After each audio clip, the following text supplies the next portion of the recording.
कहानी के पिछले भाग में आपने पढ़ा कि मेरी बिल्डिंग में रहने वाली औरत के साथ मेरी दोस्ती हो गई थी। उसके पति के जाने के बाद वो अपने बच्चों को खुद ही पाल रही थी और एक दिन उसने मुझे अपने घर बुलाया जब उसके बच्चे भी घर पर नहीं थे और हम दोनों ही घर में अकेले थे।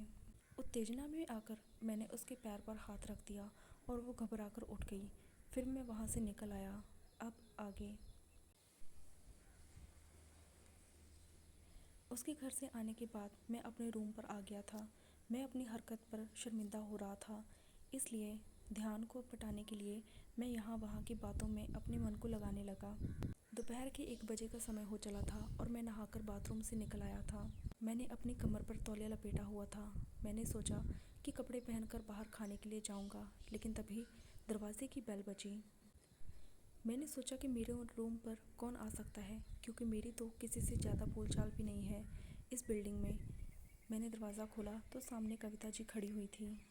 उन्होंने पूछा, आपने खाना खा लिया क्या? मैंने कहा, नहीं, बस अब खाने के लिए जा ही रहा था। मैंने उसकी तरफ देखा तो वे कपड़े बदल चुकी थी। उसने वो रात वाले कपड़े नहीं पहने हुए थे। चूँकि मेरे रूम तक वो उसको चलकर ही आना था, तो सोचा होगा कि शायद कोई देख लेगा, इस वजह से उसने दूसरे कपड़े पहन लिए थे। फिर कविता जी ने कहा कि मैंने भी आज खाना नहीं बनाया है। बच्चे तो घर पर हैं नहीं, इसलिए मेरा मन भी नहीं किया खाना बनाने के लिए। क्या आप मेरे लिए भी पार्सल करवा कर ले आएंगे? मैंने कहा, ठीक है, मैं ले आऊँगा। फिर वो जाने लगी और कुछ कदम चलने के बाद बोली, यदि आपको सही लगे तो मैं आपके साथ ही चलूँ क्या? मैंने कहा, आपकी मर्ज़ी है। उसने मेरे साथ ही चलने का फ़ैसला कर लिया। शायद वो मेरे द्वारा की गई हरकत को भूल चुकी थी, या फिर वो जानबूझकर नॉर्मल व्यवहार कर रही थी ताकि मैं भी नॉर्मल हो जाऊं। वो साड़ी पहनकर पहले वाली कविता बनकर 10 मिनट में मेरे यहाँ पर आ गई और हम खाने के लिए चले गए। हम आधे घंटे में ही खाना खाकर आ गए। अब तक शायद हम दोनों ही भूल चुके थे कि सुबह क्या हुआ था। मैं अपने रूम में जाने लगा तो उसने कहा कि आपका कमरा कभी देखा नहीं है, आप मुझे अपने घर पर नहीं बुलाओगे? मैंने कहा, इसमें पूछने की क्या बात है, आप जब चाहे आ सकती हैं। वो मेरे रूम में मेरे साथ ही आ गई। मैंने उसके अंदर आने के बाद कमरा बंद कर दिया। मेरे कमरे में ज़्यादा सामान नहीं था, बस एक टीवी और एक बेड ही था। वो यहाँ वहाँ मेरे कमरे की दीवारों पर देखने लगी और फिर बेड पर बैठ गई। हम दोनों बातें करने लगे और फिर बातों ही बातों में हंसी मजाक भी होने लगा। और उसको पता नहीं क्या शरारत सूझी कि उसने मेरे पेट में एकदम से गुदगुदी कर दी। मैंने भी बदला लेने के लिए उसके साथ छेड़छाड़ शुरू कर दी और उसको कब बेड पर गिरा दिया मुझे पता नहीं चला। मैं ऊपर आ गया था। वो शर्माने लगी और मुझसे नज़र बचाती हुई नज़रें झुकाने लगी। वो मुझे हटाने के लिए एक तरफ धकेलने की कोशिश कर रही थी, लेकिन मैं उससे हिल भी नहीं पा रहा था। मेरे अंदर की काम इच्छा जाग गई और मैंने उसको किस कर दिया, लेकिन वो अपना मुंह इधर उधर झटक दे रही थी और मेरे होंठ उसको किस नहीं कर पा रहे थे। फिर मैंने एक हाथ से उसके गालों को पकड़ लिया और उसके होठों पर होठ रख दिए। मैं उसको किस करने की कोशिश कर रहा था और वो होठों को भींच कर रखे हुई थी। वो बार बार मुझे दूर हटाने की कोशिश कर रही थी। मेरी हालत टाइट हो गई थी और वो भी महसूस कर पा रही थी। मैं अंदर से एकदम बेचैन हो उठा था और बार बार गोते खाने लगा था, जिसके कारण मैं भी उसको किस करने और गले लगाने की पुरजोर कोशिशें करने लगा। मेरे अंदर का जोश हर पल बढ़ता ही जा रहा था। वो जितना विरोध कर रही थी, मेरा मन उतना ही बेचैन होता जा रहा था। मैंने सोच लिया था कि चाहे जो भी हो जाए, आज तो काम कर ही दूंगा। इसी प्रयास में मैंने कविता के पैरों पर से कपड़ा हटा दिया। उसके पैरों को देखकर मेरे अंदर की इच्छा और भड़क गई। मैंने अपने हाथों से पैर सहलाना शुरू कर दिया। वो मुझे हटाने की कोशिशों में अब भी लगी हुई थी, लेकिन मैं उसकी शर्म हटाने की पूरी कोशिश कर रहा था। एक बार उसको एहसास दिला देना चाहता था, ताकि वो खुद ही खुद को मेरे सामने पेश कर दे। जब उसने अपने पैर अलग नहीं किए तो मैं उसके कपड़े एक तरफ करने लगा तो वो कहने लगी, नहीं विकास, ये सब गलत है। लेकिन मुझे कुछ सुनाई नहीं दे रहा था। मैं उसकी असलियत जान चुका था। वो देखने में तो सीधी सादी दिखती थी, लेकिन उसके पहनावे से पता लग रहा था कि उसको भी कुछ चाहिए। आज सुबह ही मैंने उसको मॉडर्न ड्रेस में देखा था और अब जब मेरी आंखों के सामने उसके अंदरूनी कपड़े थे तो मुझे बिल्कुल यकीन हो गया था कि जितनी सीधी ये दिख रही है उतनी असल में है नहीं। इसलिए मैं जल्दी से सब कुछ अलग कर देना चाहता था। जब मुझसे सब्र नहीं हुआ तो मैंने जोर दिखाकर सब हटा दिया। किसी तरह मैंने उसके पैर अलग किए और सामने आ गया। वो बार बार मुझे कुछ भी करने से रोक रही थी। इस वजह से मैं अपने आपको हटा नहीं पा रहा था। कभी कभी उसके चेहरे पर गुस्सा दिखता था और कभी शर्म। वो अपने सर को यहाँ वहाँ झटक रही थी और मेरे सर के बालों को पकड़कर खींच देती थी। लेकिन मैं रुकने वाला नहीं था। मैंने अब दिमाग से काम लेने की सोची और अपने आप को संभाला। मैं एकदम नॉर्मल हो गया और लेट गया और प्यार से उसके होठों पर किस करके बोला, आई लव यू। मेरे मुंह से ये 3 जादुई शब्द सुनकर वो एकदम से शांत हो गई। मुझे भी अंदर से लगा कि अब मैंने एक समझदार मर्द की तरह काम लिया है। वो लंबी लंबी सांसें लेते हुए फिर बोली, ये ठीक नहीं है, मेरे 2 बच्चे हैं और तुम पहले से शादीशुदा हो। मेरे मुंह से कोई जवाब नहीं निकला, बस मैं उसे देखता ही रहा। कुछ देर ऐसे ही हम बिना कुछ बोले एक दूसरे को देखते रहे।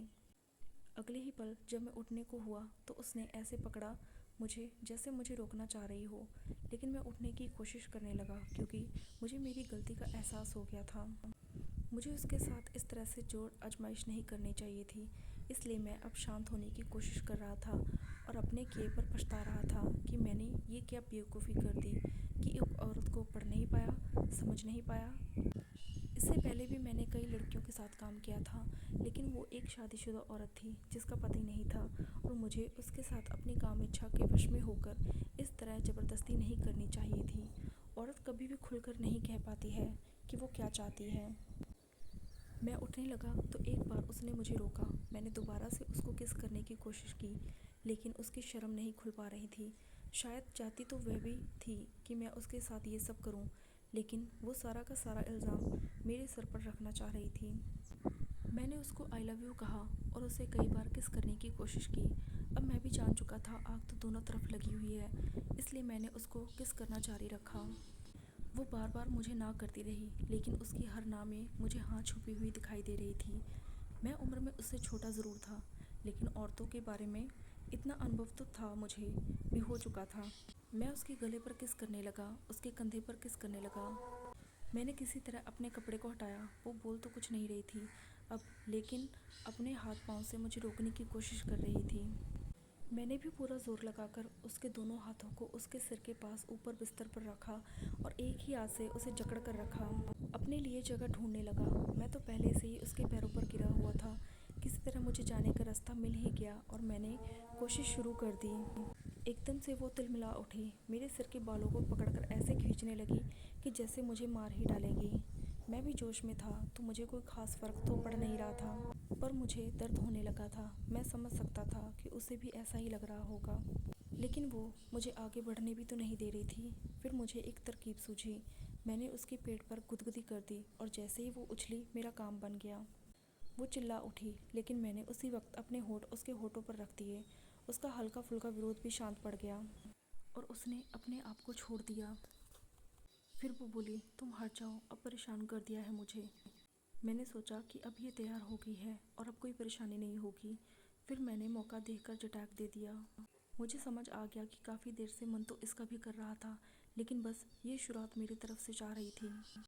उसने अपने हाथ छोड़ दिए। मैंने एक और झटाक मारा तो उसकी तेज़ आवाज़ निकल गई। अब रास्ता बिल्कुल साफ था। मैंने अपना काम शुरू कर दिया था।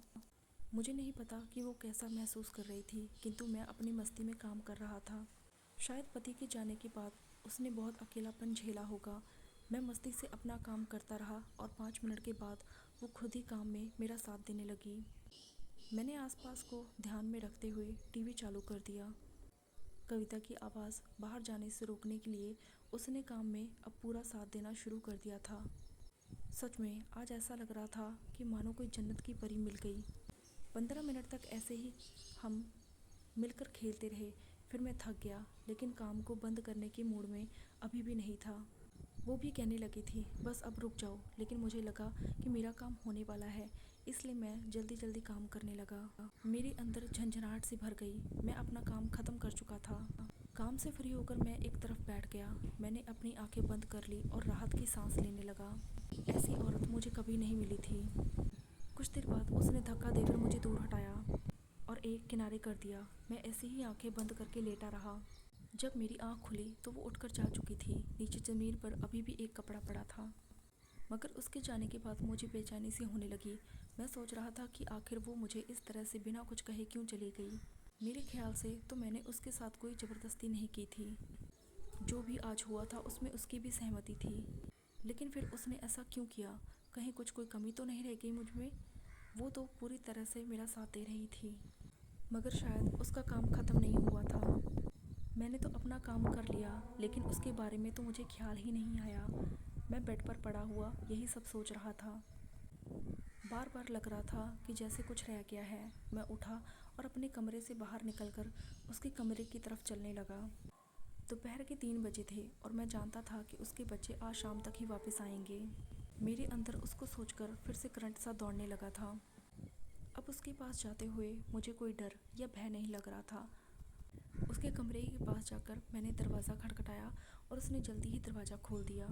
मैंने देखा कि वो अभी अभी नहाकर निकली थी। उसने एक मैक्सी पहनी हुई थी। वो मुझे कुछ हैरानी से देख रही थी। मैंने कदमों को आगे बढ़ाया तो वो पीछे हट गई। मैं भीतर चला गया और उसने दरवाज़ा बंद कर दिया। इससे पहले कि वो मुझे कुछ कहती, मैंने उसको अपनी तरफ खींचा और उसके होठों पर अपने होठ रख दिए। उसने मेरा जरा सा भी विरोध नहीं किया। हम दोनों वहीं पर खड़े हुए एक दूसरे से गले लगने लगे। मैं नीचे बैठकर काम करने लगा तो उसने मेरे सर को पकड़ लिया। वो मेरे बालों को सहलाने लगी। मैं उसको पीछे की तरफ ले गया और उसे नीचे गिरा दिया। मैंने सब कुछ अलग कर दिया। वो एक परी की तरह दिख रही थी।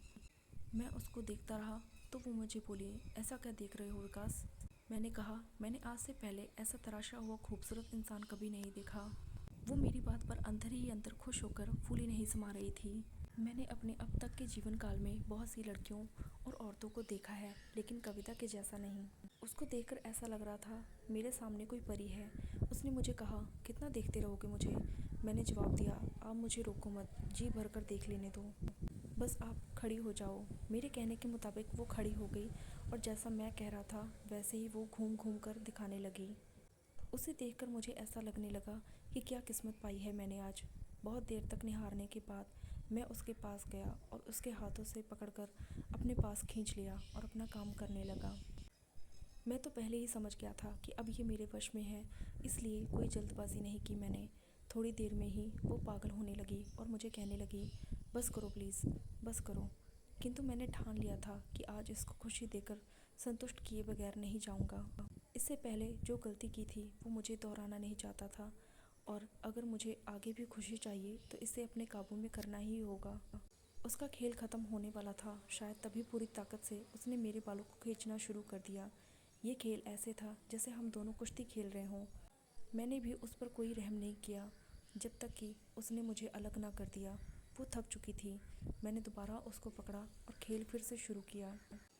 उसके चेहरे पर अजीब सी तड़प थी, मानो कि वो भी इसी पल के इंतज़ार में थी। उसने बड़े ही प्यार से मुझे किस किया और अपने दोनों हाथों से मुझे पकड़ लिया। मैंने काम शुरू करते हुए पूछा, कैसा लग रहा है खेल मेरी जान? वो एक लंबी सी सांस भरते हुए बोली, बस पूछो मत, ऐसे ही खेलते रहो। जीत मेरी और तुम्हारी दोनों की होनी चाहिए। बस मुझे इतना ही तो सुनना था और मैं उसे सुख, खुशी और सुकून देने लगा। वो पूरी मस्ती में आ गई थी, मगर थकान तो महसूस होने लगी थी। लगातार खेलने की वजह से मेरी कमर में अकड़न सी महसूस होने लगी थी। मैंने उसे बोला, चलो अब तुम काम करो। उसने जरा सा भी नखरा नहीं दिखाया और फ़ौरन मेरे उठने के बाद वो भी उठकर बैठी और काम करने लगी। अब मेरी हालत ऐसी हो गई थी मानो कि अब किसी भी समय मेरा काम हो सकता था। मैंने किसी तरह खुद को रोके रखा था।